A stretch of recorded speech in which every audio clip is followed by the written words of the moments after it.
Cauliflower சாம்பாருக்கு cauliflower clean பண்ணி எடுத்துருக்கேன். நம்ம சாம்பாரில் காய் எவ்வளோ தேவைப்படுதோ அந்த அளவுக்கு நம்ம காய் எடுத்துக்கலாம். பெரிய வெங்காயம் 1, சின்ன வெங்காயம் ஒரு கைப்பிடி அளவு எடுத்து பண்ணியிருக்கேன். பச்சை மிளகாய் 2 தக்காளி, கருவேப்பிலை, பாசிப்பருப்பு, மஞ்சத்தூள் போட்டு வேக வச்சுருக்கேன்.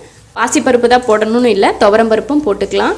நான் பாசிப்பருப்பு போட்டு தான் காலிஃப்ளவர் சாம்பார் செய்வேன், அதனால் பாசிப்பருப்பு வேக வச்சு எடுத்துருக்கேன்.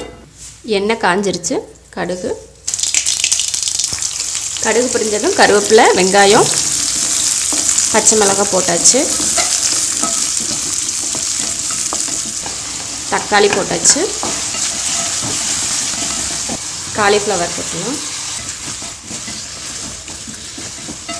தக்காளி, காலிஃப்ளவர், வெங்காயம்லாம் கலந்துட்டு கொஞ்சம் மூடி வச்சிடலாம். வதங்கட்டும், அதுக்காக மூடி வச்சிடலாம். தக்காளி, காலிஃப்ளவர் வதங்கிருச்சு. தண்ணி ஊற்றிடலாம். ரொம்ப நேரம் வதக்கக்கூடாது, கொஞ்சமாக வதக்குனா போதும். தேவையான அளவு உப்பு, சாம்பார் தூள் போடலாம்.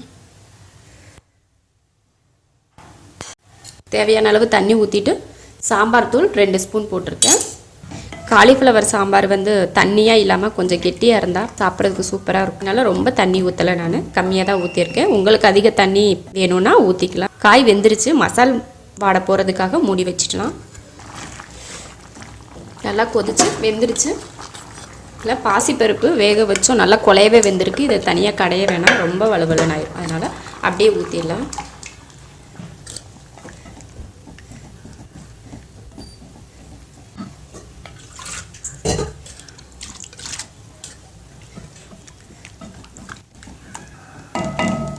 பருப்பு ஊற்றி தண்ணி ஊற்றியாச்சு.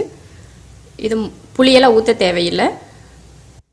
இப்போ இதை மூடி வச்சு ஒரு 3 நிமிஷத்துக்கு வேக வச்சுட்டு அதுக்கப்புறம் ஆஃப் பண்ணிக்கலாம். இப்போ மூடி வைக்கலாம்.